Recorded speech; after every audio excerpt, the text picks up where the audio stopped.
오늘 우리에게 주시는 하나님의 말씀은 마태복음 18장 21절에서 35절까지의 말씀을 함께 교독하도록 하겠습니다. 21절입니다. 그때 베드로가 예수께 와서 물었습니다. 주여, 저 형제가 제게 죄를 지으며 몇 번이나 용서해야 합니까? 7번까지 해야 합니까? 예수께서 대답하셨습니다. 내가 너희에게 말한다. 7번만 아니라 7번씩 7번이라도 용서해야 한다. 그러므로 하늘나라는 마치 자기 종들과 빚을 결산하려는 왕과 같다. 왕이 결산을 시작하자 1만 달란트 빚진 사람이 왕 앞에 나오게 됐다. 그런데 그는 빚을 갚을 돈이 없었기 때문에 주인은 그 종에게 그 자신과 아내와 자녀와 전 재산을 팔아 갚도록 명령했다. 그랬더니 종이 그 앞에 무릎을 꿇고 간청했다. 조금만 참아주시면 모두 갚아 드리겠습니다. 주인은 그 종을 불쌍히 여겨 그를 놓아주고 빚을 없애 주었다. 그러나 그 종은 밖으로 나가 자기에게 100데나리온 빚진 동료를 찾아냈다. 그는 동료의 멱살을 잡으며 빚진 돈을 갚아라 하고 말했다. 그의 동료가 무릎을 꿇고 애걸했다. 조금만 참아주게, 내가 다 갚겠네. 그러나 그는 참지 못하고 가서 빚을 다 갚을 때까지 동료를 감옥에 가두어 버렸다. 이 일을 본 다른 동료 종들은 너무 기가 막혀서 주인에게 가서 이 일을 낱낱이 일러 바쳤다. 그러자 주인은 그 종을 불러 말했다. 이 악한 종아, 내가 내게서 애원하기에 내가 내 빚을 모두 없애주었다. 내가 너를 불쌍히 여긴 것처럼 너도 내 동료를 불쌍히 여겼어야 하지 않았느냐. 그 주인은 화가 나서 그 종을 감옥 관리들에게 넘겨주며 빚진 것을 다 갚을 때까지 감옥에 가뒀다. 함께 읽겠습니다. 만일 너희가 진심으로 자기 형제를 용서하지 않는다면 하늘에 계신 내 아버지께서도 너희에게 이와 같이 행하실 것이다. 아멘. 오늘 말씀은요, 허물을 덮는 사랑, 용서라는 제목으로 최성민 목사님 나오셔서 설교해 주실 텐데요. 많은 은혜 받으시기 바랍니다. 네, 안녕하세요. 오늘도 말씀 가운데로 초청하신 하나님께 우리 감사의 영광의 박수 먼저 드리겠습니다. 하나님 감사합니다. 하나님만을 예배하겠습니다. 하나님만을 찬양하겠습니다. 네, 제가 기도하고 함께 말씀 나누겠습니다. 사랑하는 주님, 이 시간 말씀 앞에 섭니다. 우리 말씀 가운데 하나님의 음성을 듣게 하시고 깨닫게 하시며 깨달은 대로 살아갈 수 있는 용기를 우리 가운데 허락하여 주시옵소서. 우리가 너무나 사랑하는 예수님의 이름으로 기도합니다. 아멘. 네, 오늘 허물을 덮는 사랑, 용서라는 주제로 함께 말씀을 나누려고 합니다. 이 말씀을 보면서 그런 생각이 제일 먼저 들었어요. 세상에서 우리가 할 수 있는 것 중에 가장 어려운 것이 무엇일까? 바로 이 용서가 아닐까 싶습니다. 어떤 사람에겐 용서가 쉬울 수 있지만 어떤 사람에겐 용서가 굉장히 어려운 문제일 수 있겠죠. 사람마다 처한 상황이 다르고 또 사람마다 그 상황을 받아들이는 마음 자체가 다르기 때문에 누군가에겐 용서가 그렇게 어렵지 않은 것일 수도 있고 또 누군가에겐 굉장히 어려운 것일 수도 있습니다. 제가 용서에 대한 설교를 하면 보통 사람들이 메일이 오거나 문자 메시지가 올 때가 있어요. 목사님, 당신이 이런 상황을 경험해 보지 않았기 때문에 그렇게 쉽게 이야기하지만 막상 당신도 나와 같은 상황에 처한다라면 용서할 수 없을 것입니다. 용서를 너무 쉽게 이야기하지 말아주세요. 이런 이야기들을 하시는 분들이 있습니다. 틀린 이야기가 아니죠. 맞아요. 제가 여러분 모두의 상황을 경험해 보지 못했기 때문에 그 상황 가운데 용서가 얼마나 어려운 것인지 공감할 수 없습니다. 만약 제가 그 모든 것을 공감할 수 있다고 말한다면 저는 거짓말쟁이겠죠. 꼭 그것뿐만 아니라 저 역시 제가 경험하는 상황 가운데 용서에 대해서 설교하지만 저조차도 용서하지 못하는 상황들이 굉장히 많이 있습니다. 마음으로는 수백 번 용서해야 된다 알지만 막상 실제로 용서하는 것은 너무나 어려워요. 안 되는 걸 어떻게 합니까? 말씀이 이야기하는 그 용서가 오늘을 살아가는 우리에게는 비현실적으로 느껴질 때가 너무 많다라는 겁니다. 이건 저뿐만 아니라 여기 앉아있는 많은 분들도 공감할 거예요. 말씀은 분명히 명확하게 용서하라고 이야기하는데 나의 삶에서 그 사람 얼굴만 보면 용서가 안 되는데 용서가커녕 그 미움도 사라지지 않는데 어떻게 용서하느냐 이렇게 이야기할 수 있을 겁니다. 그러나 매정하게도 말씀이 이야기하고 있는 분명한 핵심은요, 그럼에도 불구하고 우리는 용서의 편에 서야 한다라는 것입니다. 미안하지만 예외가 없어요. 이 용서에 대해서 예수님께서 말씀하실 때 여러분 말씀 읽어봐서 알잖아요. 굉장히 협박성으로 우리에게 용서하라고 이야기하십니다. 오늘 35절 말씀 함께 볼까요? 35절 말씀 읽겠습니다. 시작. 만일 너희가 진심으로 자기 형제를 용서하지 않는다면 하늘에 계신 내 아버지께서도 너희에게 이와 같이 행하실 것이다. 아멘. 뭐라고 말씀하세요? 형제를 진심으로 용서하지 않으면 하나님도 너희를 용서하지 않을 거야. 웃으면서 말했든 인상을 쓰며 말했든 굉장히 무서운 말이죠. 예수님의 단호한 의지가 느껴집니다. 사랑의 예수님께서 이렇게 세게 말씀하시는 이유는 무엇일까? 그분 역시 우리의 모든 상황을 공감하지 못하셔서 이렇게 말씀하시는 것일까? 아니죠. 히브리서 4장에 보면 하나님은 모든 사람의 연약함을 공감하시는 분이라고 이야기합니다. 예수님은 우리의 모든 연약함을 다 공감하시고요, 용서하기 힘들다는 것도 다 아시는 분이세요. 우리를 공감하지 못해서 이렇게 말씀하시는 것이 아닙니다. 그만큼 용서가 어려운 것이지만 반면 또 한편으로 그만큼 용서가 우리의 신앙 가운데 너무나 중요한 부분이기 때문에 이렇게 말씀하시는 것이죠. 그리스도인에게 용서는 선택이 아니라 숙명과도 같습니다. 우리 모두가 다 알 거예요. 내가 용서하지 못하는 그 한 부분이 나의 신앙을 얼마나 붙잡고 있는지. 내가 용서할 수만 있다라면 그 부분으로부터 자유할 수 있는데 내 신앙을 얽매고 있는 거의 대부분의 옥조임은 바로 용서하지 못함에 있는 거거든요. 그러니까 예수님께서 그것에 대해서 너무 강하게 강조하고 계시는 거예요. 너희가 용서하지 못하면 그 용서하지 못함으로 인해 성장하지 못한다라는 것을 말씀하고 있는 것입니다. 그래서 물론 우리가 예수님처럼 될 수는 없겠지만 예수님과 같은 방향을 향해 서 있는 그리스도인은 되어야 한다라는 것을 말씀이 이야기하고 있는 것입니다. 우리가 우리의 신앙생활을 조금만 뒤돌아보면요, 그리스도인들이 가장 많이 사용하는 단어, 구원, 사랑, 십자가, 이런 모든 단어들이 바로 용서를 내포하고 있다는 것을 알 수 있어요. 용서를 빼고서는 구원을 생각할 수 없고요, 용서를 빼고서는 사랑을 생각할 수가 없고요, 용서를 빼고서는 십자가를 생각할 수가 없어요. 다시 말하면 내 삶 가운데 용서가 없는데 내가 좋은 신앙인이 될 수 있다? 안 된다라는 거죠. 내 삶에 용서가 없는데 내가 예수님의 사랑을 따라가는 사람이 될 수 있다? 안 된다라는 거예요. 그렇기 때문에 예수님께서 용서가 너무 중요하다라고 이야기하고 있는 것이죠. 그렇다면 그렇게 중요하다고 말씀하신 용서의 의미가 무엇일까? 그리고 어떻게 하면 그 예수님의 용서를 한 걸음 더 따라갈 수 있을까? 오늘 말씀 가운데 함께 나누어 보기를 원합니다. 21절 말씀 함께 읽어볼까요? 시작. 그때 베드로가 예수께 와서 물었습니다. 주여, 제 형제가 제게 죄를 지으면 몇 번이나 용서해야 합니까? 7번까지 해야 합니까? 아멘. 베드로의 성향을 생각하면서 이 말씀을 묵상하면 참 재밌습니다. 베드로가 예수님께 묻는 거예요. 형제가 죄를 지으면, 내게 죄를 지으면 몇 번이나 용서해야 합니까? 7번 정도 하면 되겠습니까? 사실 베드로가 이렇게 말하면서 자기 스스로 굉장히 대견하게 여겼을 겁니다.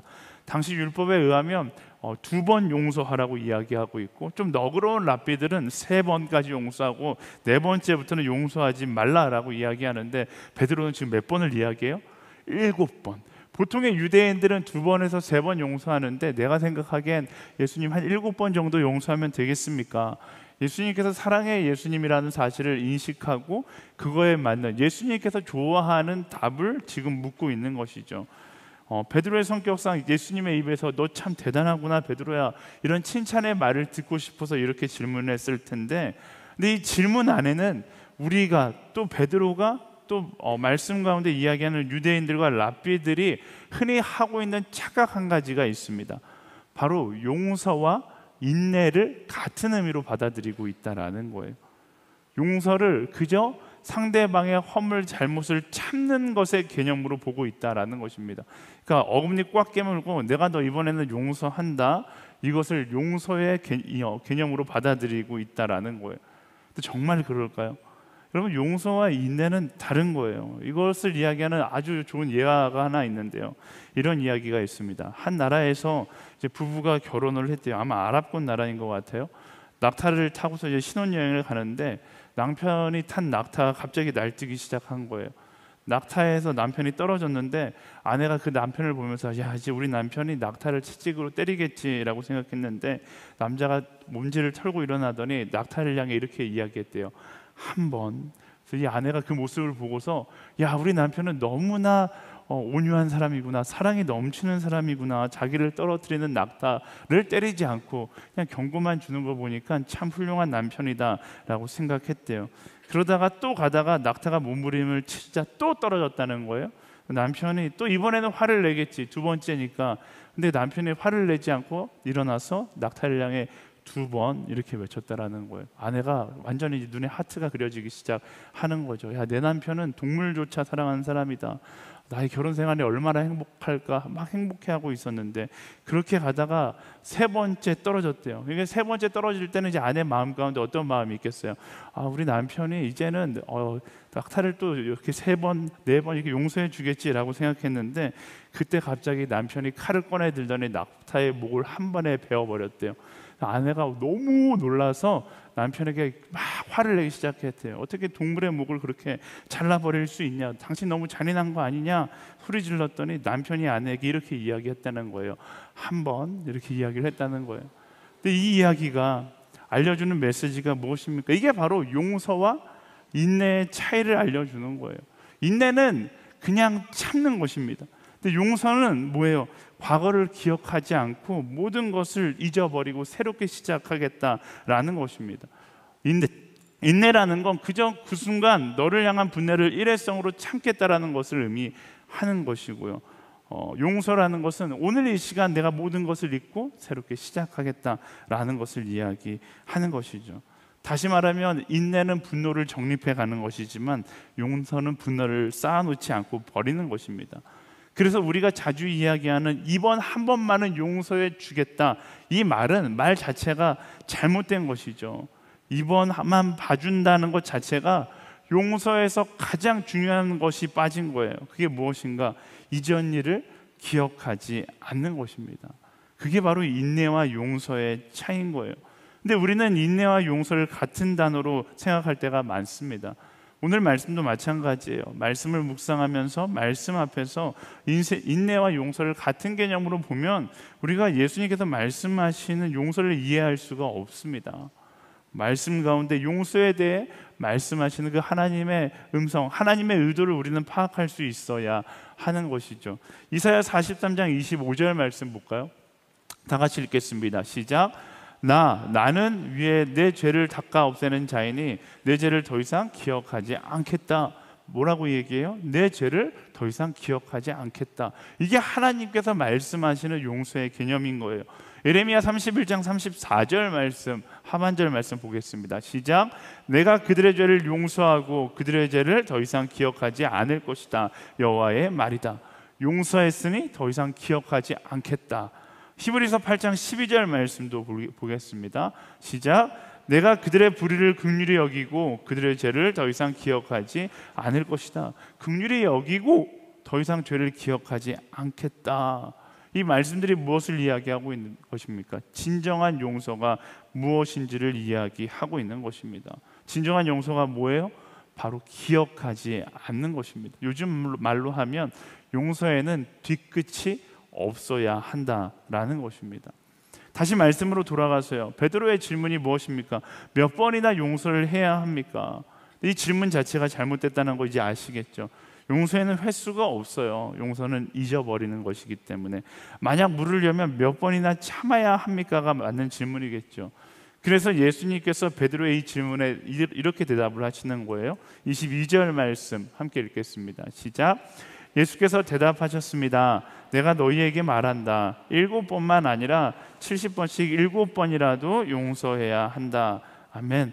예수님은 70번씩 7번, 다시 말하면 490번이라도 용서해야 한다라는 거예요. 490번 용서했으면 491번부터는 용서하지 말라, 이것이 아니라 이 숫자의 개념을 넘어서서 용서라는 것은 숫자를 셀 수 없는 것이다 라고 말씀은 이야기하고 있는 것이죠. 우리는 그것을 기억할 수 있어야 합니다. 인내와 용서는 다른 개념이에요. 예수님께서 우리에게 용서라는 것은 그냥 참고 지나가라는 것이 아니라 용납하고 잊어버리라고 이야기하는 거예요. 용서는 상대에 대한 분노도 원한도 품지 않는 것입니다. 물론 인내도 굉장히 중요한 거예요. 인내만 해도 세상적으로 충분히 존경받을 만한 성품이라고 생각을 합니다. 하지만 우리 그리스도인은 그 인내를 넘어서 용서에 이를 수 있는 그리스도인이 되어야 하는 것이죠. 그것이 말씀을 따라 살아가는 성숙한 그리스도인의 모습입니다. 인내를 넘어 용서에 이를 수 있는 우리 모두가 되기를 예수님의 이름으로 축원합니다. 우리 옆 사람에게 이렇게 이야기하겠습니다. 인내를 넘어 용서하는 사람이 될지어다. 아멘. 근데 우리가 이렇게 이야기하지만 서두에 이야기했듯이 우리가 용서 앞에 직면하는 문제가 있죠. 그건 바로 쉽지 않다, 생각처럼 쉽지 않다라는 것입니다. 어떻게 하면 예수님처럼 용서할 수 있을까? 예수님은 그 용서를 설명하기 위해서 굉장히 유명한 한 예화를 말씀하기 시작하십니다. 23절부터 25절까지의 말씀 같이 읽어볼까요? 시작. 그러므로 하늘나라는 마치 자기 종들과 빚을 결산하려는 왕과 같다. 왕이 결산을 시작하자 1만 달란트 빚진 사람이 왕 앞에 나오게 됐다. 그런데 그는 빚 갚을 돈이 없었기 때문에 주인은 그 종에게 그 자신과 아내와 자녀와 전 재산을 팔아 갚도록 명령했다. 아멘. 이 예수님의 예화에 빚진 사람이 등장합니다. 이 사람이 빚진 양이 1만 달란트라고 이야기를 해요. 우리가 달란트 비유를 통해서 알고 있듯이 달란트라는 단위는 굉장히 큰 단위입니다. 1달란트는 한 사람이 6,000일을 일해야 벌 수 있는 돈의 단위라고 이야기해요. 연수로 계산해 보면 16년을 벌어야 1달란트를 벌 수 있다라는 것입니다. 근데 1만 달란트는 얼마겠어요? 1달란트를 16년 동안 벌어야지 벌 수 있는 금액이면 1만 달란트는 제가 계산기를 두들겨 보니까 164만 3,835년을 일해야지 1만 달란트를 벌 수 있는 것입니다. 그러니까 쉽게 말하면 평생 벌어도 벌 수 없는 돈을 이야기하는 거예요. 제가 대충 계산해서 이럴 때는 계산하는 거 막 재밌잖아요. 연봉을 한 5천만 원으로 치면 82조 정도에 되는 돈의 액수를 말합니다. 말도 안 되는 금액인데 여러분들은 별로 크게 안 느껴지시나 봐요. 저는 엄청 크다고 느껴졌는데 구글의 창업자인 레리 페이지 재산이 82조 정도 된다라고 이야기하더라고요. 근데 이 돈은 갚을 생각조차 할 수 없는 금액이에요.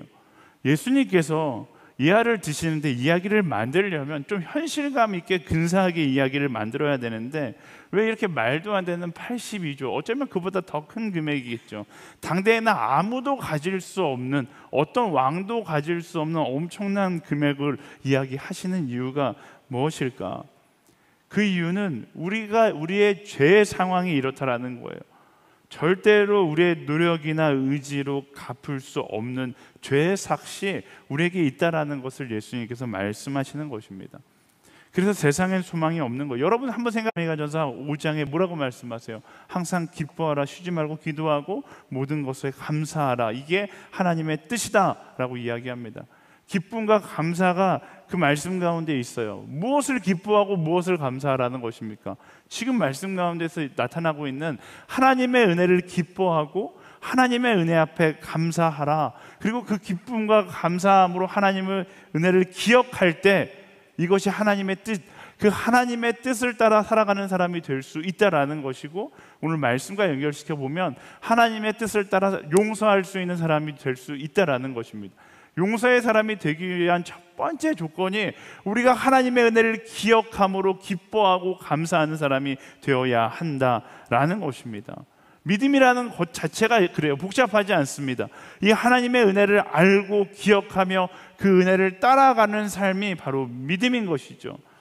그리고 그 은혜의 여정에서 용서는 아주 자연스러운 반응이라는 거예요. 여러분 생각해 보세요. 이 예화를 모른다 치고서 여러분에게 누군가 82조를 줬대요. 여러분에게 돈 갚지 못한, 여러분에게 미움을 사고 있는 여러분의 모든 재정적인 문제가 여러분에게 스트레스가 될까요?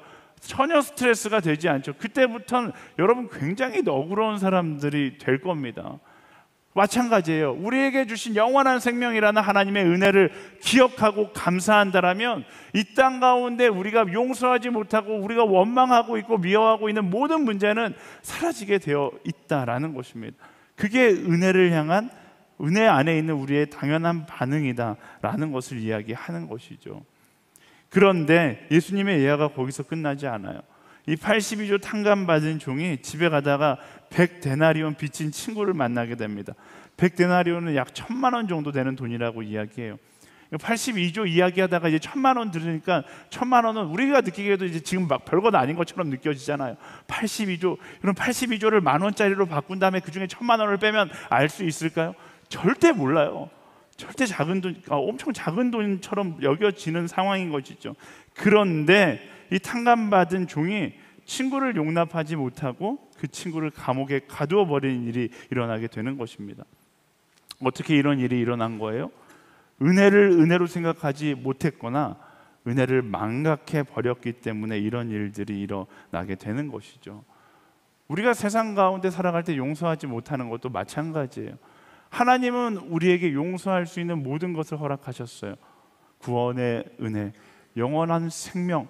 근데 우리가 그것을 망각한 채 세상 가운데 살아가다 보면 그때부터 용서하지 못하는 사람이 생겨나기 시작하고 미워하는 사람이 생겨나기 시작하는 것이죠. 은혜를 잃어버린 사람에게는 용서가 함께하지 않는 것입니다. 아무리 큰 하나님의 은혜가 내게 허락되었다 할지라도 내가 그 은혜를 기억하지 못한 채 여전히 세상의 가치에 속해 살아간다라면 우리는 용서하지 못하는 사람이 될 수밖에 없다라는 것입니다. 하나님은 그리스도인으로 살아가는 우리에게 무엇을 기대하시는 거예요? 매일의 삶 가운데 그 은혜 앞에 서서 기뻐하고 감사함으로 그 은혜를 기억하고 그 은혜를 기억하는 자가 되어서 예수님께서 말씀하시는 이 땅 가운데 예수님을 따라 용서하는 사람이 되는 것을 우리에게 기대하고 계시는 것이죠. 근데 그 하나님의 기대를 저버리고 여전히 세상의 욕심을 품고 살아가면 하나님의 은혜를 망각한 채 용서가 아니라 원망과 질투와 시기의 삶을 살아갈 수밖에 없는 것입니다. 그리고 말씀은 항상 이야기하는 것이 있어요.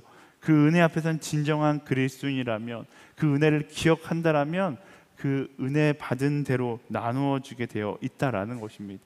다시 말하면 그리스도의 십자가 은혜의 사건을 경험하면 예수님께서 말씀하신 것처럼 내 이웃을 사랑할 수밖에 없게 되는 것이고 내가 용서받은 것을 기억한다라면 내 이웃을 용서할 수밖에 없게 된다라는 것이죠. 우리가 잘 알고 있는 이 말씀이 사랑의 반응에 대해서 이야기하는 말씀인데요. 요한일서 4장 19절에서 21절까지 말씀 함께 읽어보겠습니다. 시작. 우리가 사랑하는 것은 하나님께서 먼저 우리를 사랑하셨기 때문입니다. 만일 누구든지 하나님을 사랑한다고 하면서 자기 형제를 미워한다면 그는 거짓말쟁이입니다. 보이는 자기 형제를 사랑하지 않는 보이지 않는 하나님을 사랑할 수 없습니다. 우리가 하나님에게서 받은 계명은 이것입니다. 하나님을 사랑하는 사람은 또한 자기 형제를 사랑해야 한다는 것입니다. 아멘. 말씀이 이야기하는 것처럼 하나님의 사랑을 받은 사람은 내 이웃을 사랑하게 되어 있는 것이고 하나님의 용서를 경험한 사람은 내 이웃을 용서할 수 있게 되는 것입니다. 그토록 큰 용서를 받았는데 세상 가운데 용서하지 못하는 것이 어디 있겠습니까? 그토록 큰 사랑을 받았는데 우리가 사랑하지 못할 것이 어디 있겠습니까? 우리가 그 사랑을 망각하기 때문에 우리가 그 용서를 기억하지 못하기 때문에 사랑하지 못하는 것이고 용서하지 못하는 것이죠. 나의 삶의 자리에서 내가 용서하지 못하는 사람이 있다라면 그 사람만 생각하면 내 마음 가운데 분노가 치밀어 오른다라면 무엇이 부족한 거예요? 답은 언제나 명확해요. 내가 하나님의 은혜를 기억하고 있지 못한 거예요. 하나님의 사랑을 온전히 누리고 있지 못하는 것입니다. 사랑하는 여러분, 우리가 용서하지 못할 이유는 없습니다. 2000년 전 십자가에서 받은 그 사랑, 그 용서로 말미암아 우리는 용서를 할 수밖에 없는 은혜 입은 자들이 된 것입니다. 그럼에도 불구하고 내 삶 가운데 사단은 끊임없이 하나님의 은혜와 하나님의 사랑을 망각하게 만들어서 나는 용서할 수 없는 자라고 착각하게 만드는 거예요. 그럴 때마다 어떻게 해야 합니까? 매일의 삶 가운데 은혜 앞에 서서 말씀대로 기뻐하고 감사할 수 있는 사람들이 되어야 하는 것입니다. 그리고 그 은혜를 따라 용서할 수 있는 사람이 되어야 하는 것이죠. 용서하지 못하는 것이 당연한 것이 아니라 용서하지 못하고 있는 것은 내 안에 하나님의 은혜의 자리에 그 은혜가 채워져 있지 않기 때문임을 기억하고 그 은혜를 체험받고 용서의 자리로 나아갈 수 있는 우리가 되어야 하는 것입니다. 그래서 제가 설교 때마다 저는 항상 이걸 강조하는 것 같은데요. 감사가 너무나 중요한 거예요. 은혜를 기억하는 것이 모든 신앙의 시작이기 때문에 그래요. 사단은 보면 딱 한 가지만 파요. 우리 인생 가운데 그 은혜를 향한 감사를 사라지게 만드는 것이죠. 그 은혜를 망각하게 만드는 거예요. 여러분, 사단에게 우리의 감사를 빼앗기지 않게 되기를 예수님의 이름으로 축원합니다. 나의 삶 가운데 감사가 남아있는가? 감사의 자리가 고백되고 있는가? 그것을 날마다 확인하고, 나의 입술 가운데 감사가 터져나오고 있는가? 안 터져나오고 있으면 찬양하는 거죠. 안 터져나오고 있으면 성령께 간구하고 예배의 자리로 나아가고 말씀의 자리로 도망칠 수 있어야 하는 것입니다. 나의 입술 가운데 감사가 터져나오지 않는데 나의 일상의 자리로 나아가 하나님의 뜻대로 살아갈 수 있을까요? 불가능한 거예요. 여러분의 인생 가운데 감사가 터져나온 것을 확인하고 여러분의 삶의 자리에서 그 감사의 에너지를 나눌 수 있는, 그 용서를 나눌 수 있는 우리 모두가 되기를 예수님의 이름으로 축원합니다. 이어서 35절 말씀 함께 읽어보겠습니다. 시작. 만일 너희가 진심으로 자기 형제를 용서하지 않는다면 하늘에 계신 내 아버지께서도 너희에게 이와 같이 행하실 것이다. 아멘. 예수님은 용서에서 가장 중요한 포인트를 바로 이 말씀 가운데 이야기하십니다. 뭐예요? 바로 진심으로 용서해야 한다라는 것이죠. 사실 이게 제일 어려운 것 같아요. 진심으로. 이건 쉽지 않습니다. 그러나 말씀은 아주 명확하게 이야기해요. 진심으로 자기 형제를 용서해라. 그렇지 않으면 하나님도 진심으로 우리를 용서하지 않겠다. 여러분, 이 말씀 가운데 마음이 어렵지 않을 수 있는 사람이 얼마나 있을까요? 저도 이 말씀을 묵상하면서 한참 동안 마음이 불편했던 기억이 납니다.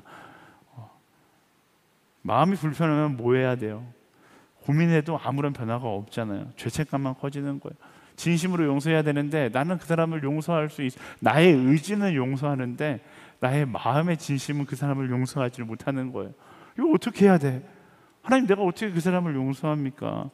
근데 진심으로 용서하라는데 나는 진심으로 진심이라는 게 진짜 마음으로 용서해야 되는 거잖아요. 나의 의지로 안 되는 부분인데 어떻게 해야 합니까?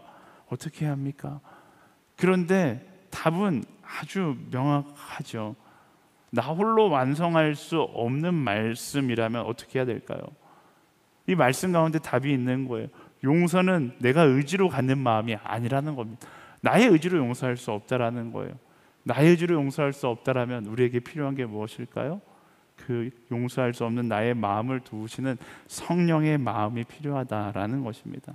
용서라는 것이 성령께서 주시는 마음이다라는 것이 말씀 가운데 숨겨져 있는 것입니다. 우리가 용서하지 못할 때 뭐 해야 돼요? 나는 할 수 없어 포기하는 거, 그건 너무나 어리석은 선택이에요. 나도 인간이라서 나도 당신을 용서할 수 없어요. 나도 인간이거든요. 이건 합리화인 것이죠. 말씀은 그렇게 합리화시키지도 않고 포기하지도 않습니다. 답은 간단하게 이야기하는 거예요. 항상 기뻐하고 쉬지 말고 기도하고 모든 것에 감사해라. 쉬지 말고 기도하라고 이야기하는 것이죠. 성령께 나를 변화시켜 주실 것을 기도하고 성령께 온전히 나를 내맡기고 성령께서 하실 수 있는 영역이기에 나는 할 수 없지만 성령께서 내게 충만히 임하셔서 나를 용서할 수 있는, 그냥 남들이 이야기하는 어금니 꽉 깨무는 용서가 아니라 진심으로 용서할 수 있는 한 사람이 되게 해달라고 기도하는 것이 우리가 할 수 있는 유일한 방법이고 정확한 해결책이다라는 것입니다. 고린도후서 3장 18절 말씀에 이렇게 이야기해요. 다 같이 읽어볼까요? 시작. 우리는 다 벗은 얼굴로 주의 영광을 바라보는 가운데 그와 같은 형상으로 변화해 영광에서 영광에 이르게 됩니다. 이 일은 주의 영으로 말미암습니다. 영광으로 영광에 이르게 된다라고 이야기합니다. 그와 같은 형상으로. 언제? 주의 영으로 말미암아. 성령께서 우리를 예수 그리스도의 모습으로, 예수 그리스도의 마음으로 살아가게 하신다라고 말씀이 이야기하고 있습니다. 이건 우리의 의지의 문제가 아니라 우리가 간절히 기도하며 나아갈 때 성령께서 나의 인간적인 연약함을 태우시고 그리스도의 마음으로 살아가게 하신다라는 것이죠. 여러분 잘 알고 있는 갈라디아서 5장 22절부터의 말씀도 마찬가지예요. 다 같이 읽어볼까요? 시작. 그러나 성령의 열매는 사랑과 기쁨과 화평과 오래 참음과 친절과 선함과 신실함과 온유와 절제입니다. 이런 것들을 금지할 율법은 없습니다. 그리스도 예수께 속한 사람들은 육체와 함께 그 정욕과 욕망을 십자가에 못 박았습니다. 만일 우리가 성령으로 산다면 또한 성령으로 따라 행합시다. 아멘. 말씀이 그 비밀을 이야기하고 있습니다. 성령의 열매들 가운데 이 열매들이 무엇을 이야기하고 있는지 아시겠어요? 이게 바로 용서로 나아갈 수 있는 우리의 성품들을 이야기하고 있는 것이잖아요. 우리의 정욕이 그 용서의 마음을 갖지 못한다고 이야기했는데, 말씀은 그리스도 예수께 속한 사람들은 정욕과 욕망을 십자가에 못 박고 세상을 따라 살아가는 것이 아니라 그리스도 예수를 따라 용서의 여정을 걸어간다라고 말씀이 이야기하고 있는 것입니다. 용서가 안 될 때가 있죠. 우리 모두 다 그런 연약한 순간을 마주할 때가 있습니다. 인간의 인내로는, 나의 성품으로는 도저히 용서가 안 된다, 이런 사람들이 있습니다. 우리는 나약한 인간이기 때문에 그런 상황을 만날 수밖에 없어요. 그럴 때 어떻게 해야 합니까? 어떻게 하기는 어떻게 해요?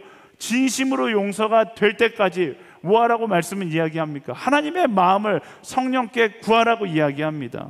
여러분, 인내가 아닌 용서가 되고 인간의 용서를 넘어 예수님의 사랑이 될 때까지 기도하고 성령을 간구할 수 있는 사람들이 되기를 예수님의 이름으로 축원합니다. 우리가 언제까지 기도해야 합니까? Like Jesus, 예수님의 마음에 이를 때까지 기도해야 해요. 예수님의 용서에는 사랑의 시선이라는 결론이 있었습니다. 다시 말하면, 쉽게 말하면 언제까지 기도해야 되는가? 나의 원수가 사랑스러워 보일 때까지 기도해야 되는 거예요. 나의 원수의 나를 향한 칼날이 그 사람의 상처로 보여서 내가 그를 사랑하지 않으면 안 되겠다는 마음이 들 때까지 기도할 수 있어야 합니다. 인내를 지나 용서를 지나 그를 위한 사랑의 기도가 터져 나올 때까지 우리는 성령께서 나를 주장하시기를 기도할 수 있어야 하는 것입니다. 여러분, 하나님의 시선으로 봤을 때 세상에 우리가 미워해야 될 원수와 같은 대상이 있을까요? 하나님의 시선으로 봤을 땐 원수와 같은 대상은 없어요. 내가 사랑해야 될 대상, 내가 기도해야 할 대상, 내가 품어야 할 대상만 있는 것이죠. 그 하나님의 마음을 얻을 때까지 우리가 기도할 수 있는 사람이 되어야 하는 것입니다. 진실된 용서는 우리를 사랑하시는 하나님의 은혜와 우리를 죽으신 예수님의 사랑, 무슨 축도하는 것 같아요. 예수님의 사랑과 우리를 강권하시는 성령님, 이 하나님과 예수님과 성령님의 마음을 내가 소유할 때, 그때 비로소 예수님께서 말씀하시는 그 용서의 여정을 살아갈 수 있는 거예요. 사랑하는 여러분, 하나님의 은혜를 경험하고 예수님의 사랑을 기억하고 성령님의 강권하심을 따라 나아갈 수 있는 용서의 사람이 되기를 예수님의 이름으로 축원합니다. 오늘 밤 여러분들 마음 가운데 용서하지 못하는 사람들이 있을 수 있어요. 언제까지 기도해야 된다고요? 그 용서하지 못함이 예수님의 사랑으로 변할 때까지. 성령 하나님, 나의 시선이 완전히 태워지고 예수님의 시선으로 그 사람들의 연약함을 바라볼 수 있는 내가 되게 하여 주시옵소서. 그렇게 기도할 수 있어야 하는 것입니다. 이 말씀을 준비하면서 제가 어제까지 일본에 있었거든요. 러브소나타 때 하용조 목사님이 일본 성도들에게 이야기했던, 말씀을 전했던 그 장면이 생각이 났어요. 여러분들도 이제 러브소나타 관련 영상을 볼 때마다 나오는 장면인데, 하용조 목사님이 눈물을 흘리시면서 일본 성도들에게 그렇게 이야기하는 거예요. 너무 미안합니다. 우리가 당신들을 미워하느라, 당신들을 원망하느라 당신들에게 복음을 전해야 한다는 사실을 잊고 있었습니다. 그러면서 하용조 목사님이 그런 말씀을 하시더라고요. 여러분들을 용서하지 못했던 우리를 용서해 주십시오. 여러분들이 죄인이기 전에 우리가 죄인입니다. 저는 그 하용조 목사님의 고백이 바로 하나님께서 우리에게 원하시는 용서의 마음이 아닐까 싶어요. 우리는 그 사람 절대로 용서할 수 없어 라고 이야기하지만, 하나님은 오히려 그 사람에게 사랑을 이야기하기를 우리에게 말씀하고 계실 수 모릅니다. 용서하지 못하겠다라는 나의 고정관념이, 나의 인간적인 마음이 그 하나님의 사랑을 가로막고 있는 거예요. 나의 그 죄악된 그 마음을 내려놓고 예수님의 시선으로 세상을 바라보고 예수님의 마음을 따라 용서할 수 있는 우리 모두가 되기를 예수님의 이름으로 축원합니다. 말씀을 정리할게요. 용서는 인내가 아닙니다. 용서와 인내를 혼돈하지 마세요. 예수님의 용서는 그저 인내하는 것을 넘어섭니다. 내 안의 분노를 완전히 버리는 것이며 상대의 허물을 기억하지 않는 것이고 더 나아가 그를 사랑하는 것입니다.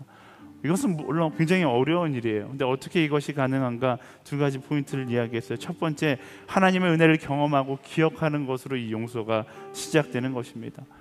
내가 용서할 수 없을 때 내 안에 점검해야 되는 것, 나는 하나님의 은혜를 오롯이 기억하고 있는가? 예수님의 십자가를 정말로 경험하고 있는가? 그래서 그 십자가를 향한, 하나님의 은혜를 향한 감사의 고백을 노래하고 있는가? 날마다 은혜 앞에 서서 구원의 기쁨을 맛보고 그 은혜 앞에서 감사를 노래할 수 있는 사람들이 되어야 하는 것입니다. 그때 그 감사로부터, 그 은혜로부터 참된 용서가 흘러나오기 시작하는 거예요. 두 번째, 용서는 성령님께서 주시는 마음입니다. 진실된 용서는 성령님의 도우심이 필요할 수밖에 없습니다. 아무도 태어나면서부터 용서를 잘하는 사람은 없습니다. 말씀은 적당한 우리의 의지적인 용서를 넘어서 예수님의 진실된 용서를 명령하고 있어요. 의지가 아닌 성령님께 그 마음을 구하며 기도할 수 있는 사람들이 되기를 소망합니다. 언제까지? 상대를 향한 원망이 인내를 넘어 용서가 되고 용서를 지나 사랑이 될 때까지 간절히 기도할 수 있는 사람들이 되기를 소망합니다. 우리 화요성령 집회 가운데 기도하러 모였잖아요. 우리가 무엇을 위해 기도합니까? 나의 연약함들 다 내려놓고 성령 하나님, 내 안에 나를 주장하여 주시옵소서. 나의 시선이 아니라 하나님의 시선을 가지고 나아갈 수 있는 내가 되게 하여 주십시오. 나의 육신의 욕망이 아니라 예수 그리스도의 그 마음을 가지고 세상을 바라보기를 소망합니다. 우리 그 마음을 구하기 위해서 이 자리에 나왔잖아요. 그 마음을 구하며 함께 찬양하고, 그 마음을 구하며 함께 기도하고, 저문을 향해 나아갈 때에는 더 이상 용서하지 못하는 자가 아니라 나의 고집이 꺾어지고 예수님의 마음이 내 안에 충만해 용서의 사람이 되어 나아가게 되기를 예수님의 이름으로 축원합니다. 우리 옆 사람에게 선포할까요? 용서의 사람이 될지어다. 아멘. 그 용서의 사람이 되기 소망하시는 분들, 나의 마음 가운데 나의 헛된 욕망을 내려놓고 하나님의 마음으로 채움받기 소망하는 자들, 우리 다 같이 자리에서 일어나서 함께 찬양으로 고백하며 나아가겠습니다.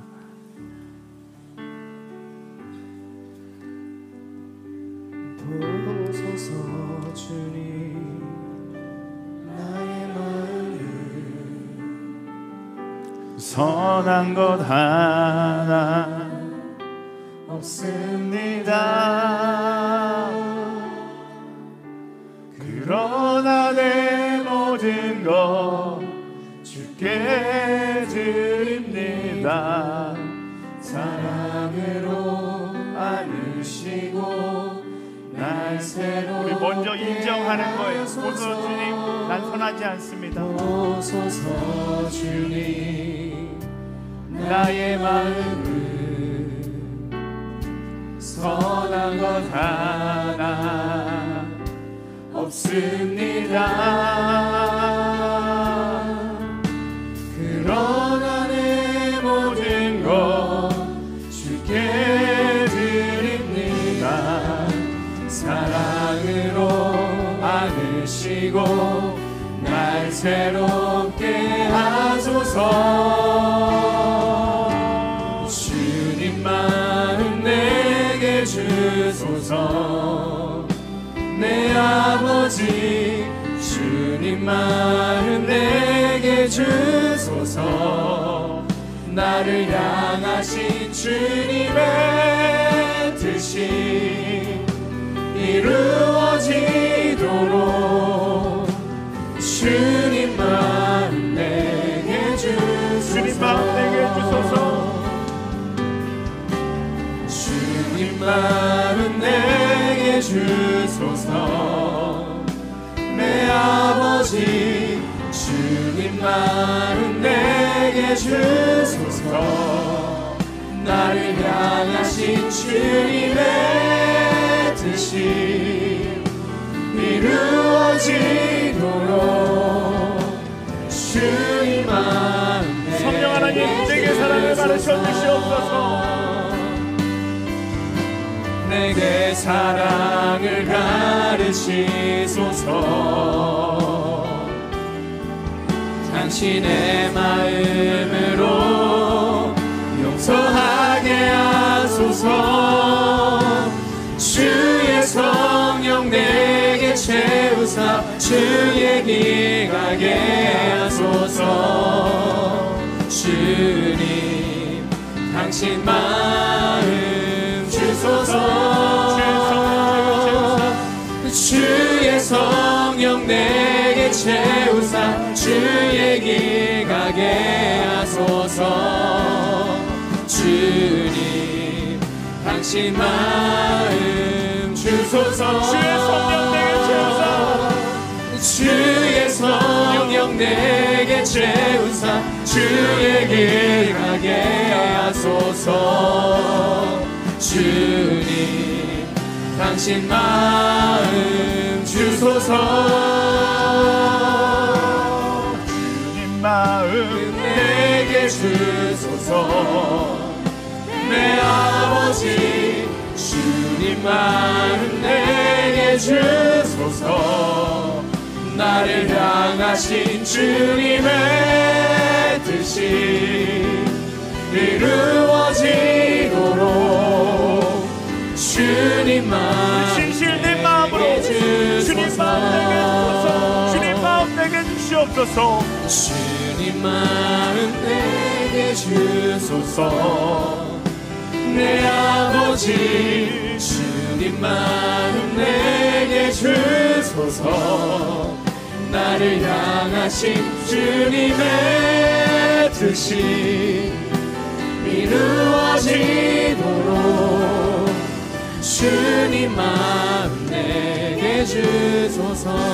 기도하며 나아갑시다. 성령 주님의 마음을 내게 허락하여 주시옵소서. 나의 욕심이 아니라 주의 마음을 가지고 나아가는 내가 되게 하여 주시옵소서. 내게 사랑을 가르치사 예수 그리스도의 마음으로 용서하는 용서의 사람 되게 하여 주시옵소서. 성령 하나님 우리 가운데 충만히 임하소서. 성령 하나님 용서의 사람으로 서게 하여 주시옵소서. 우리 주여 세 번 부르짖으며 함께 기도하며 나아가겠습니다. 주여